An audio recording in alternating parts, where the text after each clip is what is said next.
Carole Venier, je suis étudiante à l'ENSAIA. C'est Pauline Thibault. On est parti au Sénégal voilà, pendant 4 mois, de mai à septembre 2016. On est parti avec l'association étudiante 3D Tours, qui était en partenariat avec le CPRN, donc une structure au Sénégal. Ouais, qui veut dire donc Centre de promotion rurale de Nianing, qui est la ville où on est. Parce que à l'origine on voulait toutes les deux faire une césure, donc qui est proposée par notre école, l'ENSAIA, donc de partir 1 an à l'étranger et faire des projets. Et nous on voulait faire un projet en Afrique, et du coup qui consistait à aider des femmes à s'installer en maraîchage. Donc les étudiantes de notre école qui nous ont donné le contact de notre futur partenaire, ça a commencé par un Skype. Du coup, on a pris contact avec lui la première fois, il nous a proposé le projet et ensuite on l'a monté ensemble, on l'a structuré ensemble pour rédiger finalement ce projet, les objectifs, les actions, le budget prévisionnel. Voilà. Après, ça a été possible uniquement avec le fait qu'on était au sein de l'association 3D Tours. Le cadre associatif a beaucoup aidé parce que ça permet d'être pris au sérieux, ça permet d'avoir des gens autour de soi. Même si on a eu besoin beaucoup de s'informer, de chercher de l'aide ailleurs. D'où l'aide du CRIJ d'ailleurs. Oui. Parce que sinon on aurait eu beaucoup de mal en termes de méthodologie. Ouais, c'est ça. Et sans asso, on n'aurait pas pu demander des fonds aux structures publiques comme la région, le département. Donc c'est à la fin de la recherche de fonds en fait qu'on est allé sur le terrain pour 4 mois.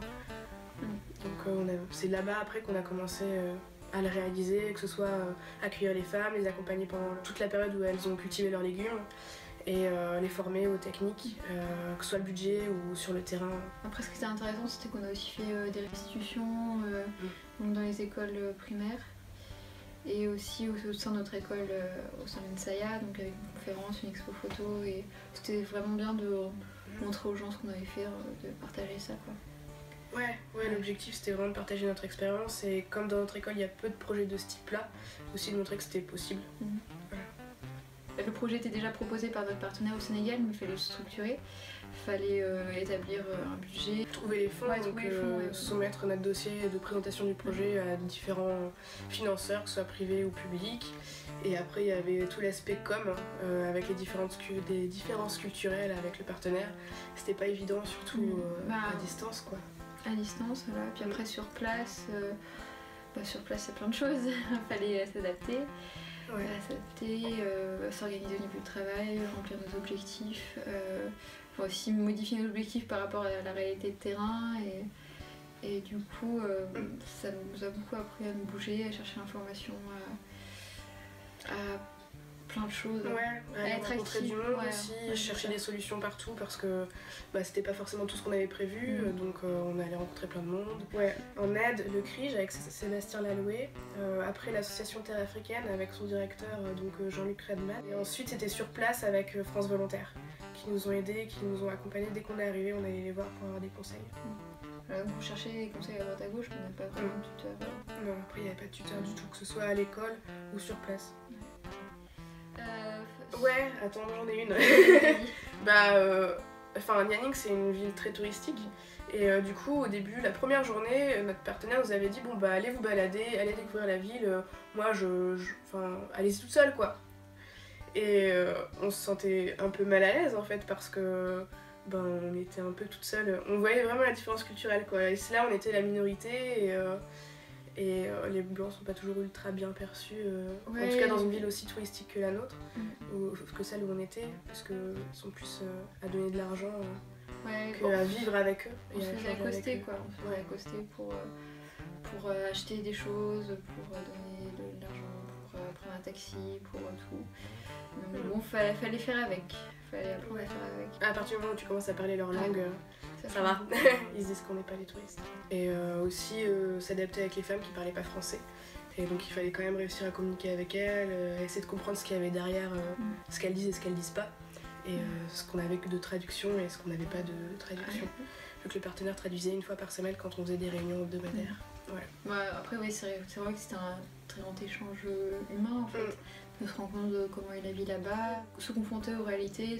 Moi j'ai surtout vécu un choc culturel en revenant, se rendre compte que ici on a beaucoup de chance, on vit dans le luxe. Je dirais l'échange avec les femmes. Il y a un moment où moi je me suis rendu compte qu'on se comprenait pas toujours, et j'étais tombée de haut parce que je trouvais ça génial au début.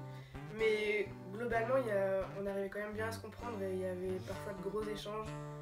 Et voilà, on a senti à la fin, quand on s'est quitté, que vraiment il s'était passé quelque chose. Le remerciement aussi à la fin. C'était très gratifiant et très émouvant de le quitter. Je rajouterais juste que ce qui était vraiment fou des fois, c'est que on n'avait plus quelques mots de CRR, elle n'avait que quelques mots de français, et on arrivait à avoir des conversations alors qu'on faisait beaucoup de signes, et finalement on arrive quand même à se comprendre. Et puis après tous les voyages et le fait de tout faire toutes les deux sans jamais être avec un Sénégalais ou d'autres Français ou des guides touristiques, je veux dire on a tout fait en stop, comme tout le monde fait quoi. Je pense que c'est la deuxième chose que je dirais que j'ai préféré, de pouvoir se confronter à la vraie vie au Sénégal toute seule. D'appréhender la vie tous les jours, de se rendre compte qu'il y a des choses totalement différentes ailleurs et de remettre en contexte nous notre cadre de vie. Moi après pour mes études je me suis dit que je continue pour l'instant en France parce que je trouve qu'il y a quand même du boulot à faire ici.